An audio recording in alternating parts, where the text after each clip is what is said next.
Menyusun desain brief. Pengetahuan yang diperlukan dalam menyusun desain brief. Desain brief adalah panduan tertulis untuk sebuah proyek desain yang dikembangkan bersama oleh desainer dan pihak ketiga atau third party. Panduan tertulis atau desain brief ini menjadi cetak biru ataupun blueprint yang diinginkan dari sebuah desain. Desain brief sebagai serangkaian instruksi spesifik dan detail yang harus diikuti untuk mencapai desain yang ideal. Bentuk desain brief bisa berupa rincian tertulis naratif yang sudah disusun secara sistematis berupa poin-poin oleh desainer berdasarkan project brief.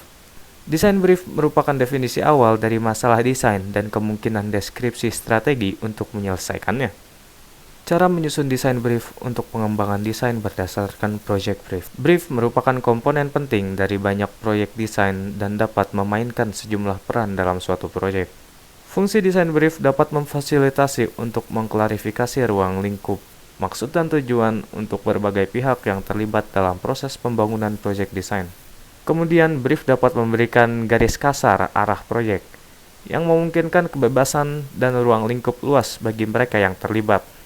Jenis-jenis informasi yang harus dimasukkan dalam desain brief seperti tentang perusahaan atau company overview, deskripsi project atau project overview, tujuan, sasaran, tenggat waktu atau deadline, ketentuan khusus atau requirements, dan media. Cara penyusunan desain brief untuk pihak ketiga berdasarkan project brief. Brief untuk pengembangan konsep desain disusun sesuai komponen jenis informasi. Cara menyusun desain brief untuk pihak ketiga tentunya berasal dari desainer atau tim desainer. Pihak ketiga berupa tim di luar desainer atau pihak klien. Tentunya jenis informasi yang disampaikan harus jelas dan sudah sesuai dengan project brief. Orang yang memiliki tanggung jawab untuk mengembangkan desain brief adalah pemilik usaha atau ownership, klien, pemilik bersama atau co-owner, desainer, dan tim.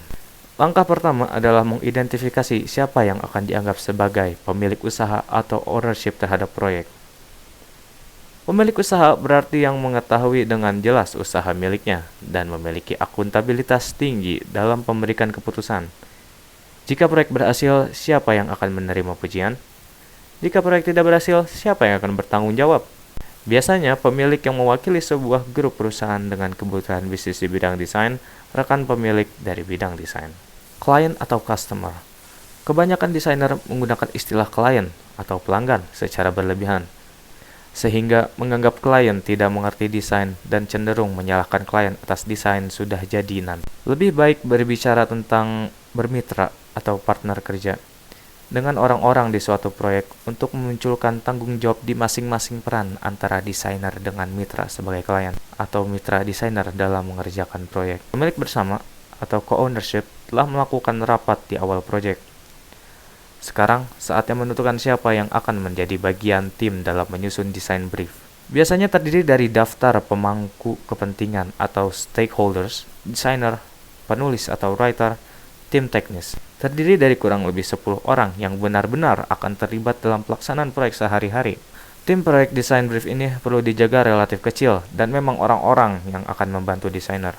Tujuan sebenarnya dari desain brief adalah untuk membuat brief desain selengkap dan sebermanfaat mungkin. Pada akhir seberapa lama juga ditentukan oleh persyaratan khusus dalam proyek dan kompleksitasnya. Desain brief dibutuhkan ketika ingin memulai proyek desain dan sudah mengisi project brief terlebih dahulu. Desain brief harus dikomunikasikan secara efektif. Melaksanakan desain brief. Ada beberapa pengetahuan yang diperlukan dalam melaksanakan desain brief. Seberapa lama seharusnya desain brief dilakukan? Jawabannya adalah selama yang diperlukan. Semakin cepat kebutuhan proyek desain, maka semakin cepat desain brief disusun dan dilaksanakan. Banyak sekali desainer mengatakan bahwa mereka telah diminta berulang kali untuk membuat desain brief secepat mungkin. Setelah menyusun, kemudian seorang desainer atau tim melaksanakan desain brief yang telah disusun dengan cara penguraian proyek desain secara komprehensif. Bagian ini sering disebut dengan deskripsi proyek atau proyek overview, di mana desainer mampu menguraikan proyek desain secara lengkap dan sesuai dengan proyek brief dari klien. Bagian ini akan berhubungan jelas dengan ruang lingkup proyek dan tujuan klien, berisi kebutuhan bisnis dan tujuan proyek, hasil yang diinginkan, dan kepemilikan proyek. Deskripsi proyek biasanya berisi ringkasan proyek berbentuk format narasi. Selain itu, terdapat informasi tentang perusahaan atau company overview, seperti visi, misi, dan tujuan perusahaan, serta kategori perusahaan atau kategori review, mengacu pada industri spesifik di mana produk dan layanan perusahaan terlibat. Tentunya, terdapat kontak dan nama-nama orang yang akan terlibat. Contoh, perusahaan McDonald's. Kebanyakan orang mengatakan makanan cepat saji. Tentu, McDonald's menyajikan makanan cepat saji di restorannya. Namun, pada awalnya, McDonald's terlibat dalam kategori hiburan. Seluruh konsep yang menjadikan McDonald's sebagai pemimpin industri makanan cepat saji di dunia, yakni memiliki konsep tempat bagi keluarga untuk dapat bersenang-senang. Di dalam McDonald's, biasanya terdapat taman bermain untuk anak-anak, dan juga tempat untuk orang tua memantau dan mendampingi anaknya. Produknya McDonald's, Happy Meals, dengan berisi permainan, puzzle, dan mainan kecil, serta maskot dari McDonald's itu sendiri, yaitu Ronald McDonald.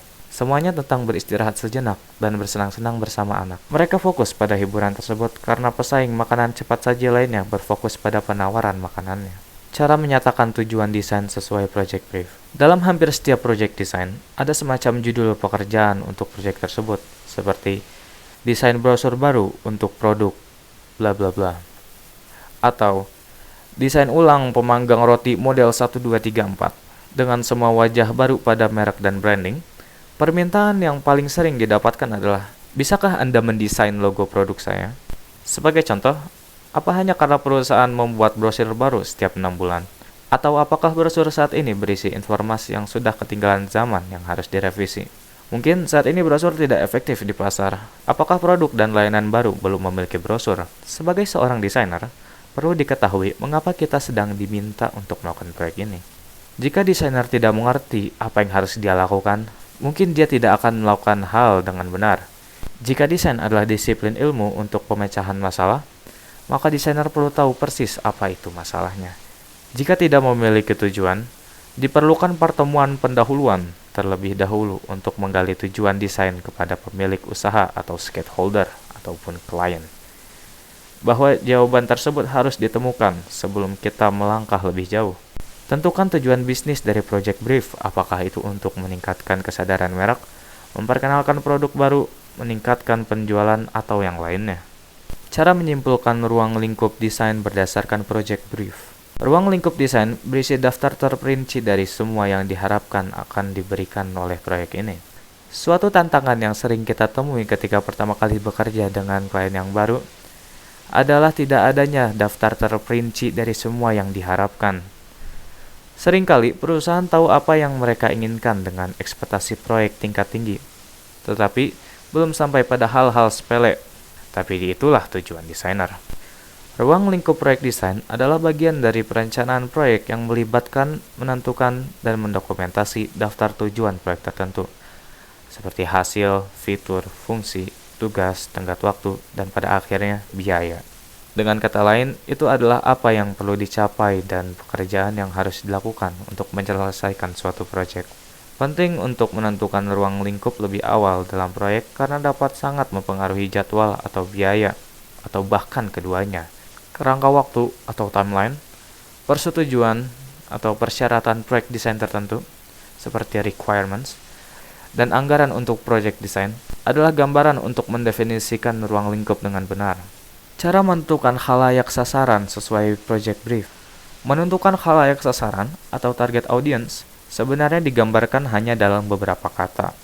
Beberapa contoh termasuk wanita dan laki-laki, umur 18 hingga 30 tahun, ibu, remaja, pemegang saham, eksekutif, dan yang paling populer, semuanya.